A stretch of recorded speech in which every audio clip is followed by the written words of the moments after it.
Ready start.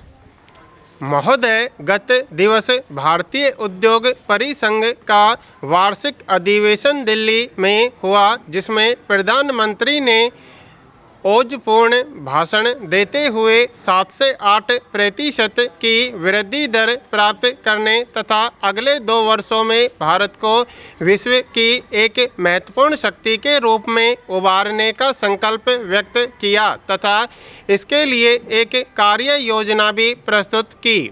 उन्होंने उद्योग व्यापार के नियमन के सभी कानूनों की समीक्षा करने के लिए आयोग का गठन करने, पुराने उपयोगिता खो चुके कानूनों को समाप्त करने, विदेशी मुद्रा कानून की जगह नया कानून लाने, विदेशी निवेश प्रोत्साहन बोर्ड के अधिकार बढ़ाने, कंपनी कानून का कायाकल्प करने, राष्ट्रीय आवास तथा राष्ट्रीय सूचना नीति आदि बनाने की घोषणा की। प्रधानमंत्री ने कहा कि घरेलू उद्योगों के बारे में कोई भी सरकारी आदेश व्यापक विचार विमर्श के बाद ही जारी किया जाएगा। देश में आधारभूत ढांचे के विकास को देखते हुए 100 करोड़ रुपए से अधिक लागत की बिजली, सड़क, पुल, बांध आदि परियोजनाओं पर प्रधानमंत्री कार्यालय सीधे निगरानी रखेगा। सरकार इस बात को सुनिश्चित करेगी कि किसी भी स्वदेशी या विदेशी पूंजी निवेश के प्रस्ताव का निश्चित अवधि के अंदर उत्तर दिया जाए।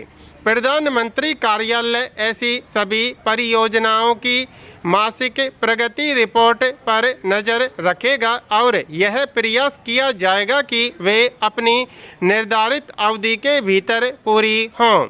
सरकार ढांचागत विकास में निवेश को और अधिक बढ़ाएगी। निजी क्षेत्र के निवेश को पहले से कहीं अधिक महत्व मिलेगा।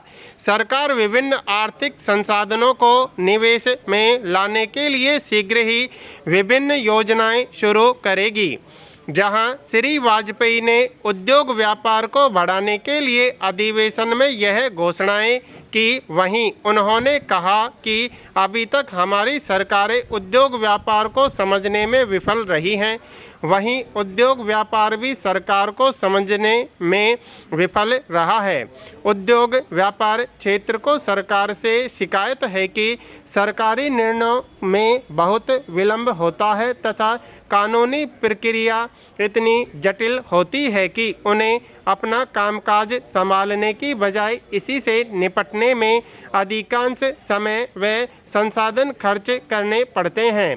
सरकार उद्योग व्यापार क्षेत्र से लेती ज़्यादा है लेकिन देती बहुत कम है। अर्थव्यवस्था के उन क्षेत्रों में भी सरकारी हस्तक्षेप होता है जहां उसकी कोई आवश्यकता नहीं है।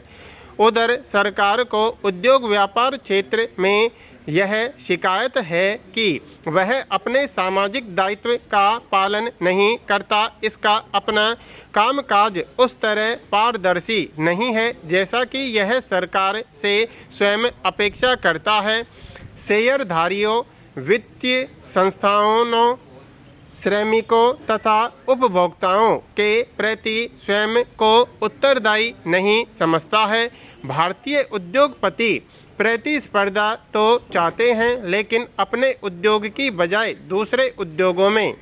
आम आदमी को भी उद्योगों तथा सरकार से शिकायतें हैं कि सरकार और उद्योग व्यापार के शीर्षस्थ लोगों में साठगांठ है। देश में 2 कानून चाहते हैं, एक आम आदमी के लिए और दूसरा सरकारी व उद्योग व्यापार क्षेत्र के बड़े लोगों के लिए।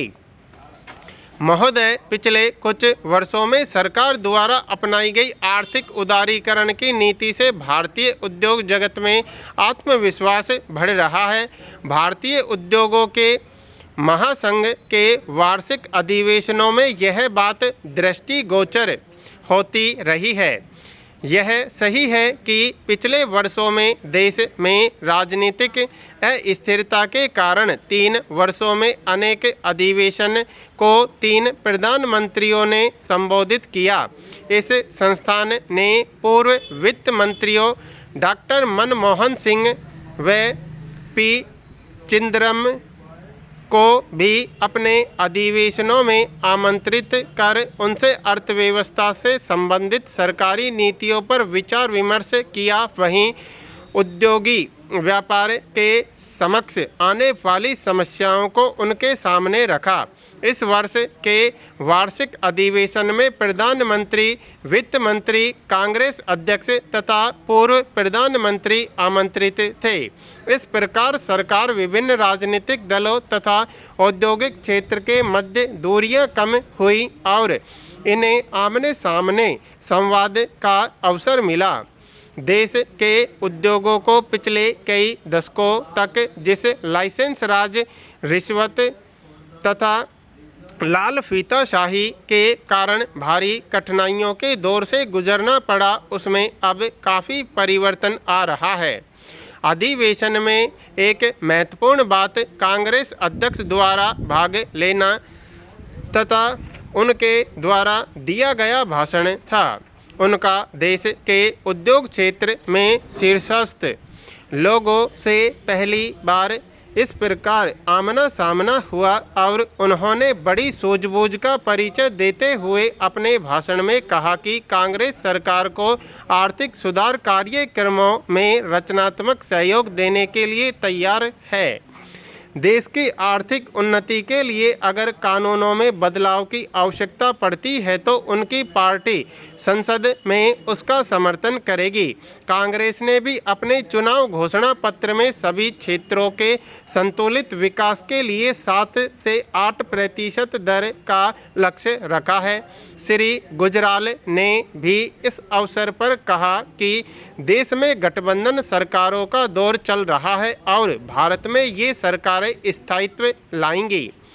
इस स्थिति से चिंतित होने की आवश्यकता नहीं है क्योंकि विश्व के अनेक देशों में मिलीजुली सरकारों का प्रयोग सफल रहा है। उन्होंने कहा कि भारत अपने प्रतिरक्षा तथा आर्थिक क्षेत्र में सक्षम है। वित्त मंत्री ने कहा कि सरकार का लक्ष्य कर वृद्धि नहीं बल्कि करों की वसूली में वृद्धि का है। उन्होंने कहा कि करों की वसूली के लिए बजट में कड़े प्रावधान किए जाएंगे। आज छोटे बड़े उद्योग देश की अर्थव्यवस्था की रीढ़ की हड्डी हैं। यह जितने बढ़ेंगे उतना ही देश का आर्थिक विकास होगा। निर्यात व्यापार बढ़ने के साथ साथ रोजगार के भी अवसर बढ़ेंगे। जहां सरकार को इस क्षेत्र के विकास में अपना सहयोग प्रदान करना चाहिए, वहीं उद्योगों को भी चाहिए कि वे अपना विस्तार करें, अपने उत्पादनों व सेवाओं की गुणवत्ता बढ़ाएं तथा समाज के प्रति अपनी जिम्मेदारी का गंभीरता से पालन करें। अब आगे देश का नक्शा उद्योग व्यापार के विकास से ही बदलना है।